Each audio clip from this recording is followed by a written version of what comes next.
Vamos a preparar nuestro corazón, hermanos, para que la predicación que se nos trae haga su efecto en nosotros, el efecto de bienestar y de edificación que el Señor quiere. Y evidentemente la única forma en la que eso se logra es a través de la lectura de la palabra. Vayamos en Mateo, hermanos, al capítulo número 26, para hacer lectura de los versículos 17 al 29, que son justamente sobre la institución de la cena del Señor Jesús. Les voy a pedir que por favor nos pongamos de pie y lo hagamos de manera alternada, como acostumbramos. Inicio yo y siguen ustedes, y al finalizar nos podemos unir, o nos unimos. Dice así: el primer día de la fiesta de los panes sin levadura, vinieron los discípulos a Jesús diciéndole: ¿dónde quieres que preparemos para que comas la Pascua? Y él dijo: id a la ciudad a cierto hombre y decidle: el maestro dice, mi tiempo está cerca, en tu casa celebraré la Pascua con mis discípulos. Y los discípulos hicieron como Jesús les mandó y prepararon la Pascua. Cuando llegó la noche, se sentó a la mesa con los 12. Y mientras comían, dijo: de cierto os digo que uno de vosotros me va a entregar. Y entristecidos en gran manera, comenzó cada uno de ellos a decirle: ¿soy yo, Señor? Entonces él respondiendo dijo: el que mete la mano conmigo en el plato, ese me va a entregar. A la verdad el Hijo del Hombre va, según está escrito de él, mas hay de aquel hombre por quien el Hijo del Hombre es entregado. Bueno le fuera a ese hombre no haber nacido. Entonces respondiendo Judas, el que le entregaba, dijo: ¿soy yo, maestro? Le dijo: tú lo has dicho. Y mientras comían, tomó Jesús el pan, y bendijo y lo partió, y dio a sus discípulos y dijo: tomad, comed, esto es mi cuerpo. Y tomando la copa y habiendo dado gracias, les dio, diciendo: bebed de ella todos. Porque esto es mi sangre del nuevo pacto, que por muchos es derramada para remisión de los pecados. Y os digo que desde ahora no beberé más de este fruto de la vid hasta aquel día en que lo beba nuevo con vosotros en el reino de mi Padre. Amén. Vayamos entonces ahora a la alabanza, tierra bendita y divina. Himno número 97, Tierra Bendita y Divina, es una melodía cubana.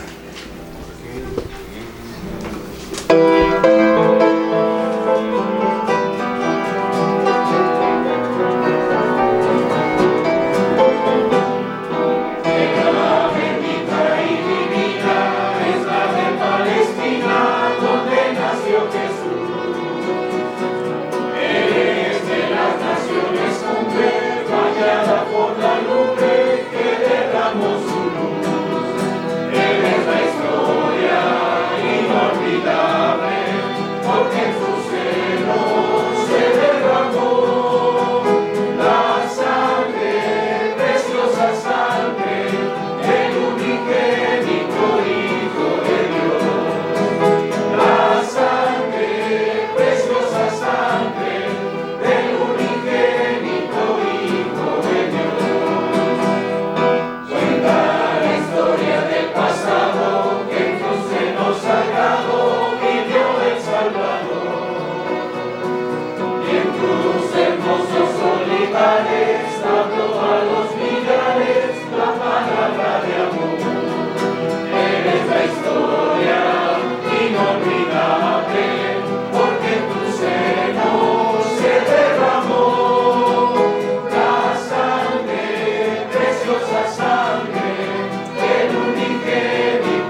gracias al Señor por esta oportunidad de alabarle.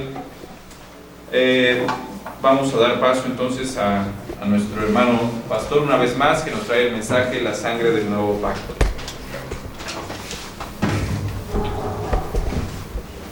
Sí, invito, hermanos, que abramos la escritura una vez más en el Evangelio de Mateo, donde hicimos la lectura inicial, la lectio divina, para que leamos no todo el pasaje como ya lo hemos hecho, sino esta particular expresión de nuestro Señor al celebrar la Pascua con sus discípulos. Versículos 26 al 29. Vamos a hacerlo juntos. Son 4 versículos solamente. Hagamos la lectura unidos. Dice la palabra del Señor. Y mientras comían, tomó Jesús el pan y bendijo y lo partió, y dio a sus discípulos y dijo: tomad, comed, esto es mi cuerpo. Y tomando la copa y habiendo dado gracias, les dio diciendo: bebed de ella todos, porque esto es mi sangre del nuevo pacto, que por muchos es derramada para la remisión de los pecados. Y os digo que desde ahora no beberé más de este fruto de la vid, hasta aquel día en que lo beba nuevo con vosotros en el reino de mi Padre. Amén. Bendito y soberano Señor, te alabamos, te glorificamos, Señor, porque grandes son tus obras, maravillosas son tus obras, Señor, y estas deben ser proclamadas por tu pueblo con gozo, con alegría, como lo hacemos entonando preciosos himnos que han sido inspirados sin duda por ti, Señor, pero también gozándonos aún más por tu palabra, Señor, que nos ha sido dada por revelación, y también, Señor, que ahora tú nos des la gracia también de entender, Señor, tu palabra. Te pedimos, Padre, esa bendición en el nombre de Cristo nuestro Señor. Amén. Amén. Tomen sus lugares, amados hermanos.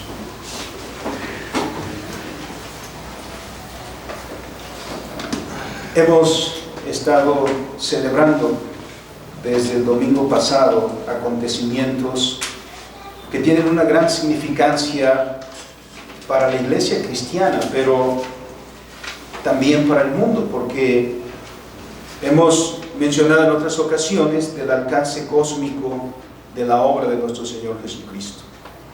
De manera que toda la creación se ha conjuntado para celebrar estos eventos, para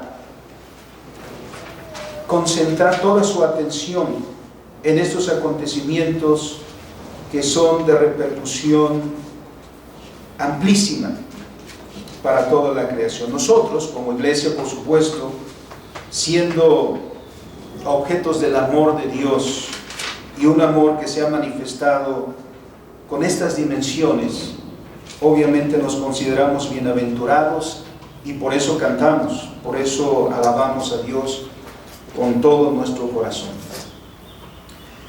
De las celebraciones, como hemos estado recordando, hermanos, desde la entrada triunfal de nuestro Señor Jesucristo, muchas cosas han acontecido en los días siguientes. El domingo recordamos ese acontecimiento, pero se han suscitado otros eventos a lo largo de estos días, días que han sido muy ajetreados en el ministerio de nuestro Señor.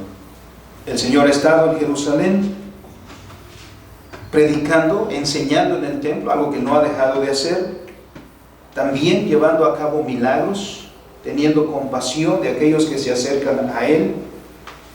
Y con esto, no solamente fue con palabras, sino con estos hechos también, revelando a aquellos que se oponen a Él, lo que Él mismo ha dicho. ¿Qué es lo que pide la ley? ¿Cuál es el cumplimiento de la ley? ¿Qué es lo que pide el Señor? Justicia, misericordia y fe. El Señor ha estado muy ocupado.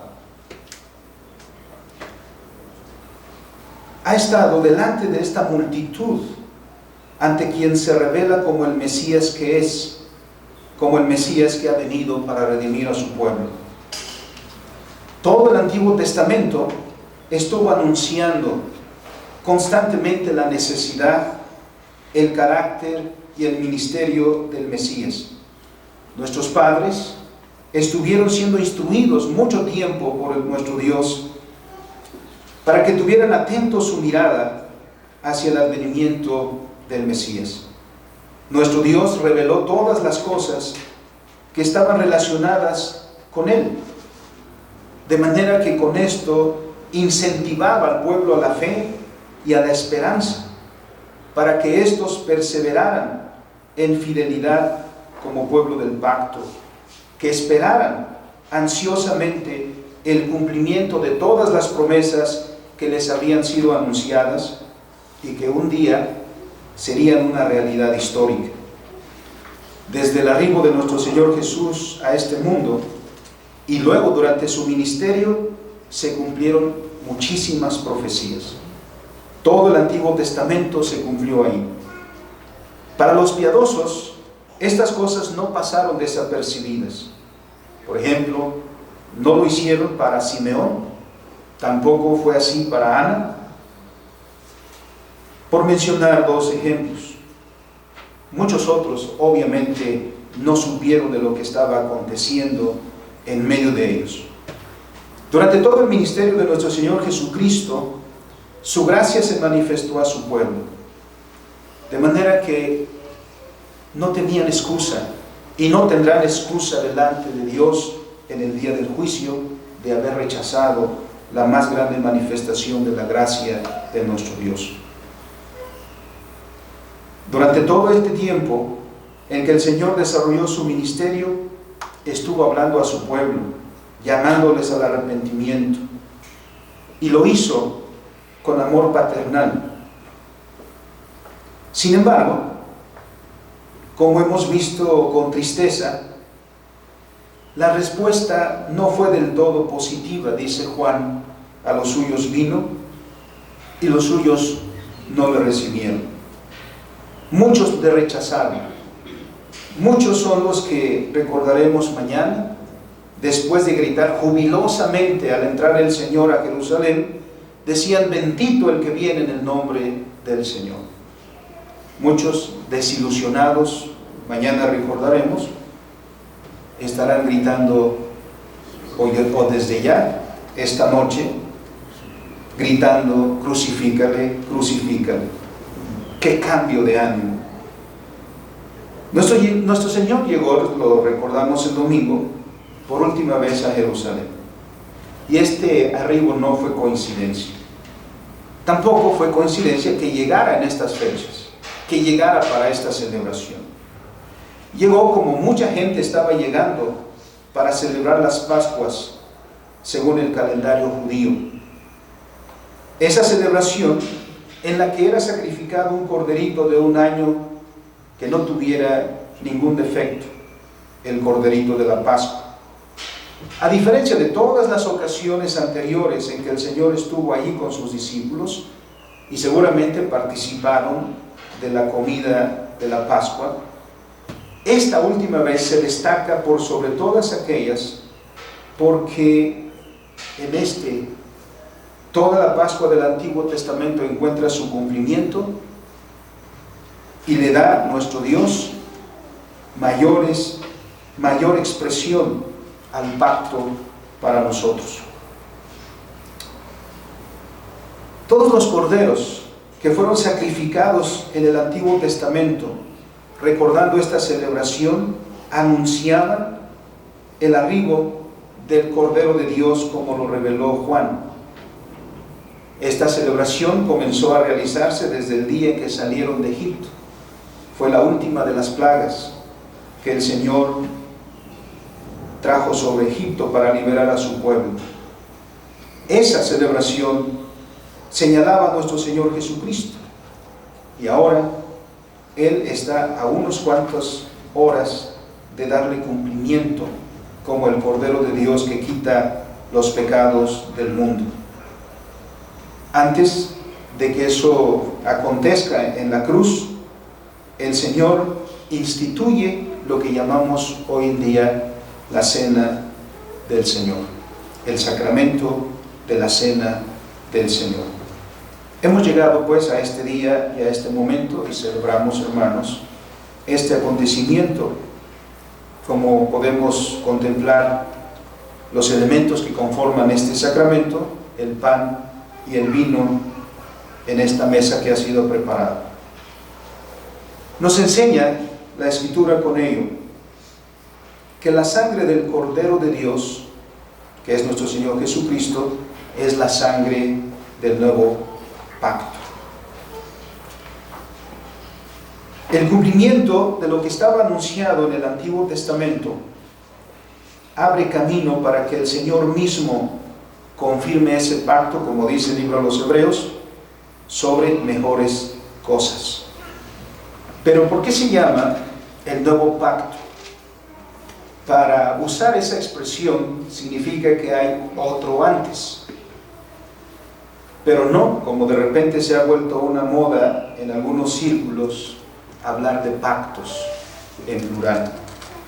Solo hay uno antes, sobre el cual se celebra este y al cual haremos referencia porque, como hemos mencionado, el Señor Jesucristo en este momento, al encontrarse con sus discípulos para celebrar la Pascua, está dando cumplimiento y cierre a todos los sacrificios del Antiguo Testamento con el único y perfecto sacrificio que es eficaz una vez y para siempre. Los antecedentes de esta celebración las encontramos, como hemos dicho, en primera instancia desde el día que salieron de Egipto. Pero la salida de Egipto solo era un principio para llevarlos más adelante. El Señor llevó a Israel, una vez que lo sacó de Egipto, lo llevó al Sinaí, al monte Sinaí, porque ahí tendría lugar el establecimiento del primer pacto, como dice Hebreos 9:1. Ahí, cuando el Señor dio la ley a los suyos, hizo pacto con Israel, como lo dice la Escritura, y vamos a abrir la palabra del Señor en Éxodo capítulo 24.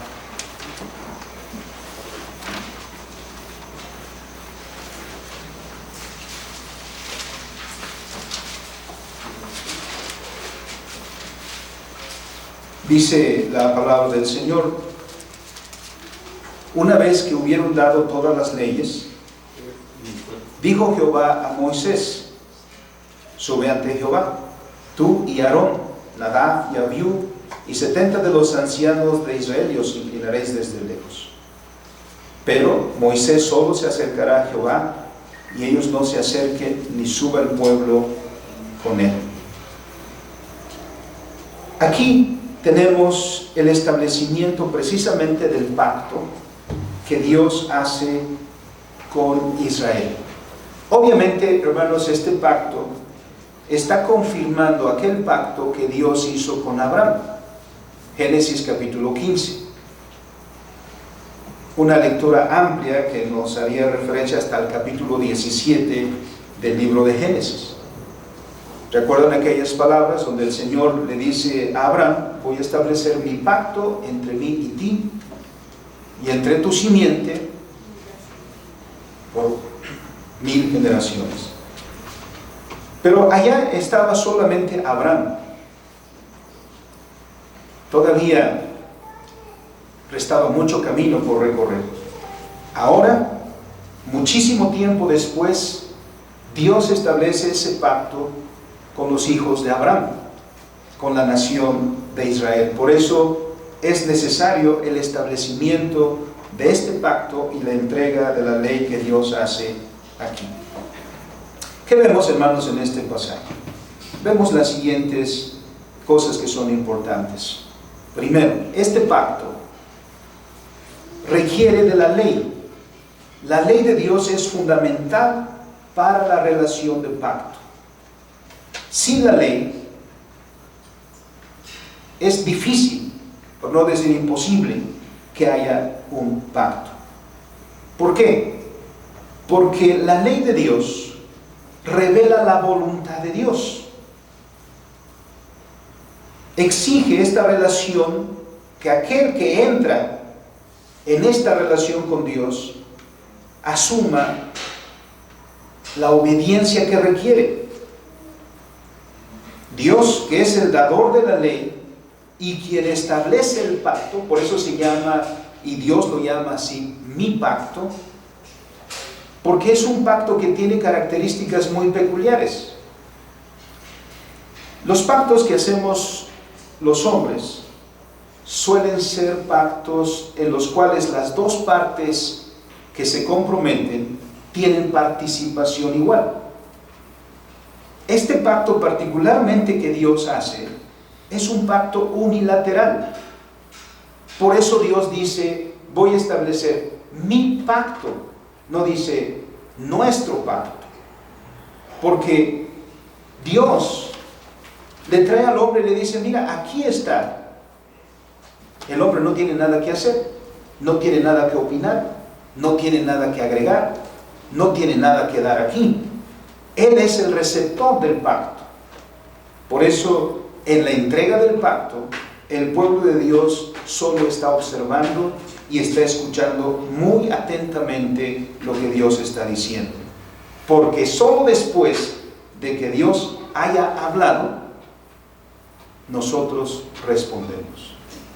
Y saben, hermanos, que esta característica la guardamos en el orden del culto.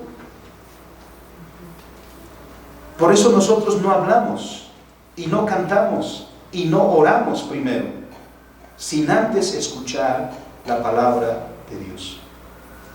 Porque ¿quién es el que convocó al culto? Dios. Así que ¿quién es el que tiene la primera palabra? Dios. Solo cuando nosotros escuchamos a Dios, respondemos. Y el culto por eso tiene un carácter dialogal. El culto es un diálogo. Escuchamos a Dios, cantamos. Escuchamos a Dios, oramos. Escuchamos a Dios, decimos amén. Escuchamos a Dios, entregamos nuestras ofrendas.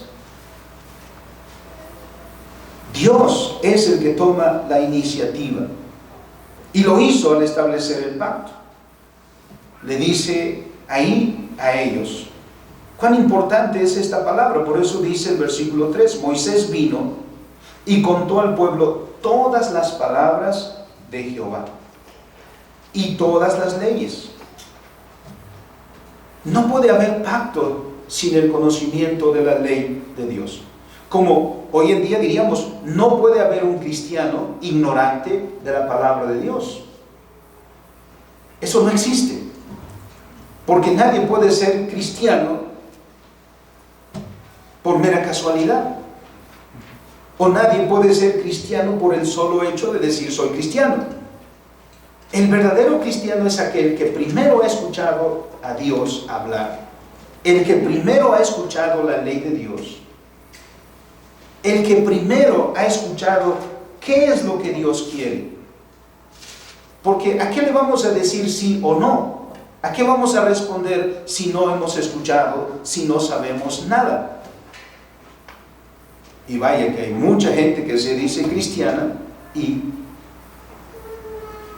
bueno, ni a catecúmeno llega, ¿no? Ni a la primera clase de catequesis llega. Moisés vino al pueblo y siendo un tipo de Cristo, porque ¿quién es el único que se puede acercar a Dios? Moisés. Pero no es porque Moisés sea bueno, no es porque Moisés sea mejor que cualquier otra persona. Es porque Dios lo designó. Es Dios el que está diciendo, solo Moisés se va a acercar. Todos los demás quédense atrás. Está siendo un tipo de Cristo. En Hebreos 1:1 dice, Dios, habiendo hablado antes, por medio de Moisés, de Isaías, de Jeremías, de Amós, en estos postreros días nos ha hablado por el Hijo. Moisés anunciaba al Cristo, al Mesías. Así que nosotros, ¿a quién hemos escuchado más claramente la voluntad de Dios? El Señor Jesucristo dijo: el que me ha visto a mí y el que me ha escuchado a mí. El Señor vino a ser la más grande y maravillosa revelación de nuestro Dios. Ahora, una vez que Dios ha hablado, dice el pueblo, respondió el pueblo a una voz y dijo, miren, solamente puede hacer esto: haremos todas las palabras que Jehová ha dicho. De esa manera está entrando en el pacto. De esa manera está entrando en compromiso con Dios. Por eso es que, hermanos, insistimos siempre a que cada uno de nosotros, si no lo ha hecho, tome esa decisión de decir sí creo públicamente, porque eso significa asumir el compromiso con Dios después de haber escuchado su palabra. Porque nadie que no haya entrado en esa relación puede tener los derechos y los privilegios que implica ese pacto. La relación del creyente con Dios no es casual. La relación del creyente con Dios requiere de una relación de compromiso. Algo que parece que cada vez estamos haciendo a un lado esa palabra. Porque todo el mundo habla de derechos. Lo que no escuchamos muy frecuentemente es hablar de obligaciones, de compromisos. Y eso incluye a la iglesia. Porque ¿qué temas les gustan más a los cristianos? Del amor de Dios, de las promesas de Dios, de las bendiciones del Señor. Pero cuando uno habla de deberes, de obligaciones que implica el pacto, ahí se acabó. Me decían de una iglesia creciente en cierto lugar, hablaba con el pastor, se reunían en una casa prestada. Un hermano, ahí viendo a los hermanos que se reunían ahí, donó un terreno, les dijo: hermanos, les voy a donar un terreno. Estaba ahí al otro lado casi de donde se reunió. Los hermanos dijeron: vamos a comenzar entonces a construir. En cuanto comenzaron a hablar de construir, de trabajar, dice el hermano, la iglesia se redujo al 50%. Caminar con Dios es caminar en obediencia a la ley, en obediencia al pacto, en obediencia a la voluntad revelada de nuestro Señor. Dice el versículo 4, Moisés escribió todas las palabras de Jehová y levantándose de mañana edificó un altar al pie del monte y 12 columnas según las 12 tribus de Israel. ¿Cuál es el siguiente punto importante aquí? En el establecimiento del pacto no puede faltar los holocaustos y los sacrificios del pacto. Una vez que se leyó la ley de Dios, una vez que fue escuchada la respuesta, como si estuviéramos hablando de la celebración de una boda. Por eso una boda es un pacto, es un compromiso, ¿no? Porque ¿qué es lo que primero se les pregunta a los que se van a casar? Si es que están seguros de que se quieren casar, ¿no? Pues si es que no podemos hacer nada más si antes no ponemos esos principios fundamentales. Todavía no se puede hablar de los anillos, todavía no se puede hablar del ágape, porque si aquí no están seguros, pues lo demás no tendrá sentido. Una vez que Dios reveló su voluntad y el pueblo dijo: sí, todo lo que Jehová ha dicho, eso haremos, entonces confirmemos el pacto. ¿Qué sucedió? Dice el versículo 5: y envió, hablando de Moisés, jóvenes de los hijos de Israel, los cuales ofrecieron holocaustos y becerros como sacrificios de paz. Moisés envió a estos jóvenes. Estos sacrificios fueron ofrecidos para dos cosas. Uno, para expiar el pecado, y obviamente para agradar a Dios. Esto nos enseña algo muy importante: que el pecador no se puede acercar a Dios sin más ni más. ¿Por qué? Porque Dios es 3 veces santo y nosotros 3 veces pecadores. Si el hombre se acerca a Dios con su pecado, será destruido, porque Dios no tolera al pecado. Pero Dios mismo abrió el camino para que el pecador se pueda acercar a Él. ¿De qué manera el hombre se puede acercar a Dios? Solo por el camino que indica el sacrificio por los pecados. Levítico 17:11. Por favor, vamos a buscar ese texto. Levítico 17:11. ¿Por qué un sacrificio? Porque la vida de la carne en la sangre está, y os los he dado para hacer expiación sobre el altar por vuestras almas, y la misma sangre hará expiación de la persona. Esta era la lección que Dios quería enseñar. No que el animalito en sí mismo tuviera eficacia de justificar al pecador, sino que ese sacrificio, ese animalito que era sacrificado, era un tipo de Cristo. Anunciaba que un día habría un sacrificio perfecto y eficaz para perdonar todos los pecados. ¿Por qué el derramamiento de sangre? Porque la vida de la carne en la sangre está. Y dice el Señor: yo os he dado la sangre entonces para hacer expiación sobre el altar por vuestras almas.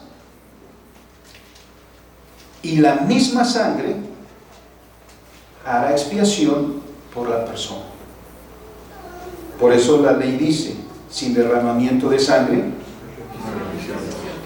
no hay remisión de pecados. Todo esto estaba enseñando el Señor. Por eso, después de dicha la ley y la respuesta, entonces se hicieron estos sacrificios para tener la sangre que confirma el pacto. Este es el tercer punto que vemos entonces aquí. ¿Qué hizo Moisés? Versículo 6. Moisés tomó la mitad de la sangre y la puso en tazones, y esparció la mitad de la sangre sobre el altar. Y tomó el libro del pacto, fíjense una vez más, y lo leyó a oídos del pueblo, el cual dijo: haremos todas las cosas que Jehová ha dicho y obedeceremos. Tomó entonces la sangre de los sacrificios, una mitad de ella la derramó sobre el altar. ¿Por qué sobre el altar? ¿A quién se le paga por nuestra vida? A Dios. Por eso también, una vez al año, en el día de la expiación, el sumo sacerdote tomaba también la sangre, que ya hemos visto lo que dice Levíticos 17:11, y llevaba esta sangre hasta el lugar santísimo, donde vertía un poco de esta sangre sobre el propiciatorio, que era ofrecida a Dios. ¿Por qué? Porque la ley dice, este es un principio: el alma que pecare, si no fuera por Cristo, Esta sería como una sociedad de muertos. Todos nosotros muertos en nuestros delitos y pecados y dignos de muerte. ¿Por qué? Porque todos hemos pecado. Y la paga para nuestro pecado solo es eso. Entonces, usted ha pecado. El alma que pecare, la persona que pecare, esa morirá. Bueno, todos sin Cristo estamos muertos. Pero entonces, la sangre por una vida. Vida por vida. Para que usted viva, se entrega una vida. Por eso Cristo dice, cumpliendo esto que está diciendo el primer pacto, como hemos leído en el Evangelio de Mateo capítulo 26, siendo Él el Cordero de Dios que quita el pecado del mundo, puede decir, esta es mi sangre, tomando la copa, esta es mi sangre del nuevo pacto. ¿Por qué del nuevo pacto? Porque todos esos sacrificios del Antiguo Testamento anunciaban la venida del Mesías, anunciaban el sacrificio que realizaría el Mesías, y Él aquí, Él está dando cumplimiento a todo eso dicho en el Antiguo Testamento, pero a la vez está poniendo las bases de una nueva relación con Dios, ya sin animalitos, ya sin sacrificios como en el Antiguo Testamento. Dice el libro de los Hebreos, y vamos hermanos allá,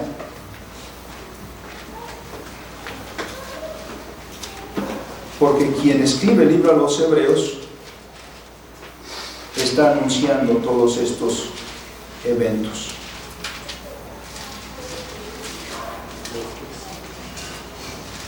Dice el capítulo 9, versículo 11, pero estando ya presente Cristo, sumo sacerdote de los bienes venideros, por el más amplio y más perfecto tabernáculo, no hecho de manos, es decir, no de esta creación, y no por sangre de machos cabríos, ni de becerros, sino por su propia sangre, entró una vez y para siempre en el lugar santísimo, habiendo obtenido eterna redención. Porque si la sangre de los toros y de los machos cabríos y las cenizas de la becerra rociada a los inmundos santifican para la purificación de la carne, cuanto más la sangre de Cristo, el cual Él mediante el Espíritu Eterno se ofreció a sí mismo sin mancha a Dios, limpiará vuestras conciencias de obras muertas para que sirváis al Dios vivo. Versículo 20, haciendo referencia a lo que hemos leído antes de nuestro Señor, diciendo, esta es la sangre del pacto que Dios os ha mandado. Está pues ahí en la celebración de la Pascua, que anunciaba la venida del Cordero de Dios que quita el pecado del mundo. Ahí está el Cordero de Dios que ha de ser sacrificado en unas horas más. Ahí está, señalando al cumplimiento, diciendo que Él es la víctima de la redención por nuestros pecados y señalando a la sangre del pacto que Dios ha mandado, señalando aquel primer pacto y diciendo con eso que el primer pacto está siendo cumplido ahí, en ese punto, señalando al Señor hacia sí mismo. Porque la sangre de los corderos, la sangre de todos estos sacrificios señalaba hacia adelante, es decir, hacia la vida que nuestro Señor Jesús voluntariamente ofrecería para la salvación del pecador. Con ello, nos hace partícipes a nosotros de la salvación. Solo por medio de la sangre del Señor Jesucristo nos alcanza el perdón de nuestros pecados. La palabra del Señor Jesús hace referencias a esto en las palabras que hemos leído en Mateo 26. Hasta este punto de la historia, la sangre del Señor Jesucristo había sido representada por la sangre de los animalitos sacrificados. Pero ahora, literalmente es su sangre la que va a ser derramada. Por eso Él dice, es derramada por vosotros. Por eso nos ha ordenado ahora a nosotros celebrar con el vino como símbolo de esa sangre preciosa derramada por cada uno de nosotros. El siguiente punto que nos menciona tanto Hebreos como Éxodo 24 es la santificación del pacto. ¿Qué hace Moisés con la otra mitad de la sangre? Una mitad la vertió sobre el altar. La otra mitad, con la otra mitad, dice literalmente el versículo 8, tomó Moisés la sangre y la roció sobre el pueblo y dijo, he aquí la sangre del pacto que Jehová ha hecho con vosotros sobre todas estas cosas. La santificación del pacto es lo que ha sucedido. Moisés toma esa sangre y con ella rocía a todo el pueblo. Después de haber sido leída la ley otra vez, el libro del pacto, y habiendo respondido el pueblo, como ya lo hemos mencionado, haremos todas las cosas que Jehová ha dicho y obedeceremos. Hecho eso, Moisés tomó la sangre y roció al pueblo. ¿Qué quería decir con esto? Que el pueblo ahí reunido y que había dicho todo lo que Dios ha dicho haremos y obedeceremos, ese pueblo era santificado, apartado para el servicio a Dios. Algo como lo que hacemos en el bautismo aquí, que estamos recordando eso. Porque el que es bautizado recibe no el rociamiento de sangre de una víctima, sino por la obra del Espíritu Santo y el agua rociada sobre el que lo recibe, señala la obra del lavamiento del Espíritu Santo en el corazón. Por eso es necesario profesar públicamente nuestra fe. Por eso decimos públicamente, creo en Dios. Por eso públicamente decimos, obedeceremos, y todo lo que Jehová ha dicho, eso haremos. Porque nadie puede estar en el pacto con Dios a menos que este camino emprenda. Mucha gente suele decir que todos somos hijos de Dios. Se escucha bien, sin embargo no es cierto. Todos somos criaturas de Dios, sin duda, pero hijos solo aquellos que han entrado en ese pacto con Dios, aquellos que han dicho sí creo y obedeceré a la voluntad de mi Dios. Algunos suelen decir incluso, Dios te ama así como eres. Así como eres de borracho, así como eres de adúltero, así como eres de fornicario. No. Por eso Dios te llama al arrepentimiento. Por eso Dios una y otra vez envía su palabra para decirte, arrepiéntete.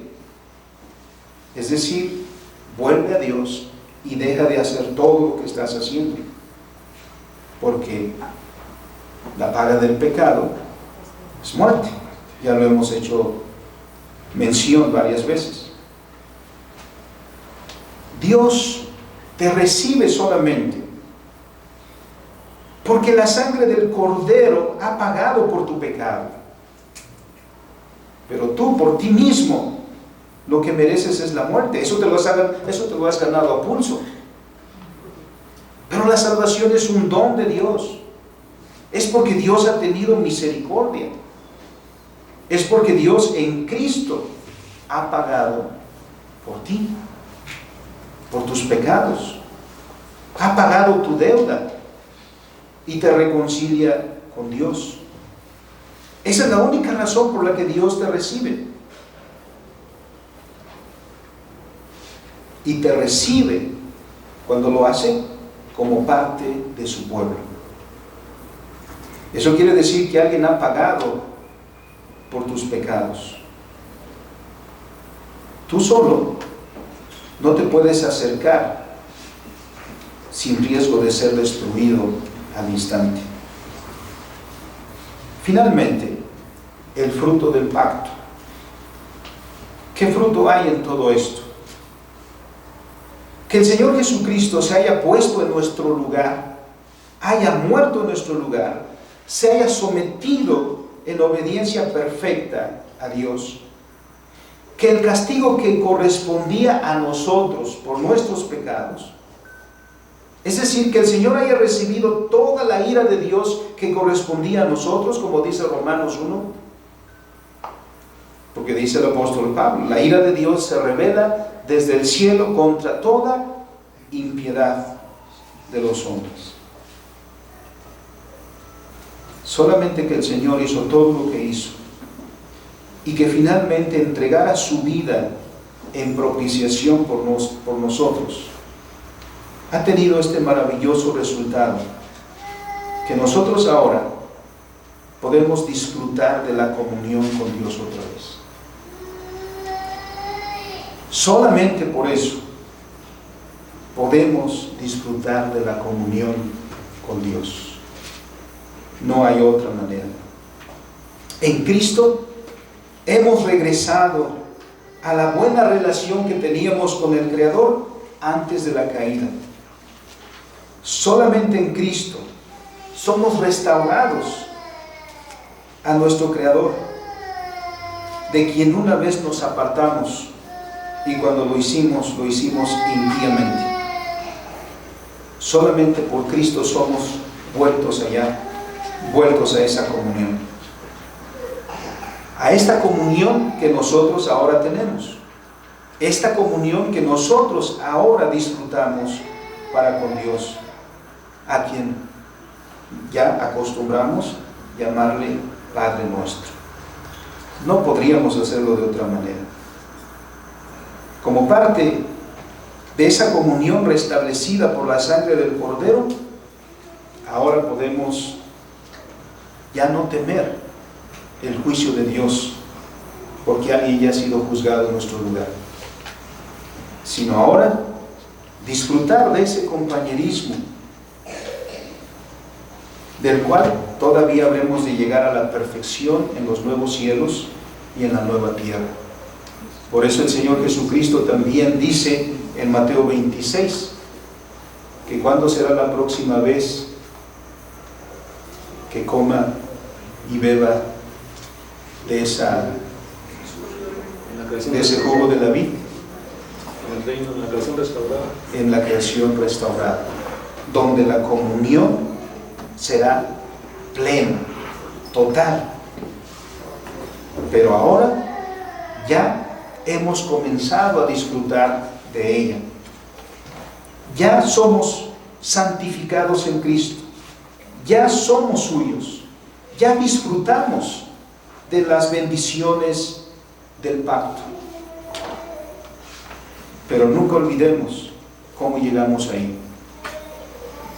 Nunca olvidemos por qué llegamos ahí. Y para enseñarnos eso continuamente, hermanos, Dios nos ha dicho que celebremos el sacramento todas las veces, dice, en memoria de Él.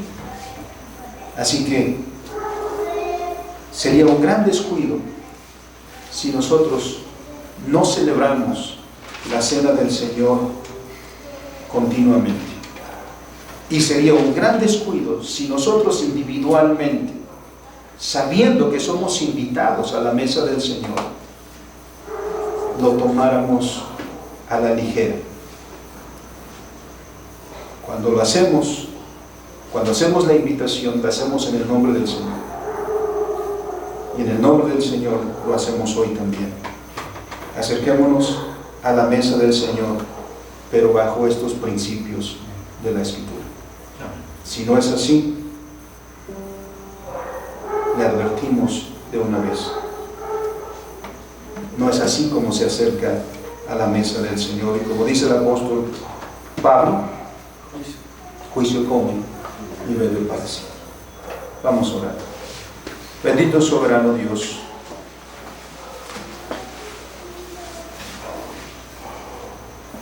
qué magnífica obra, Señor, despliegas ante nosotros y para nosotros. Que aquella Pascua que anunció constantemente el ministerio de nuestro Señor Jesús,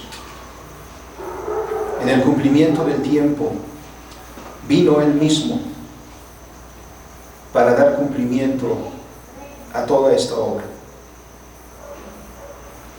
Y sobre mejores términos, establecer el nuevo pacto en su sangre. Su sangre, que es el sello maravilloso de la remisión de nuestros pecados, como de la santificación nuestra como pueblo tuyo, y llamándonos constantemente, Señor, a vivir en esta comunión. Te agradecemos, Padre, porque ahora no más juicio sobre nosotros, no más pena de muerte sobre nosotros, sino ahora, Padre, vida y vida eterna, la cual comenzamos a disfrutar, pero que llegaremos a su plenitud en los nuevos cielos y en la nueva tierra. Entre tanto, Señor, celebramos la Pascua de nuestro Señor Jesucristo. Gracias por proveer, Señor, para nosotros, y que al acercarnos con verdadera fe nos acerquemos.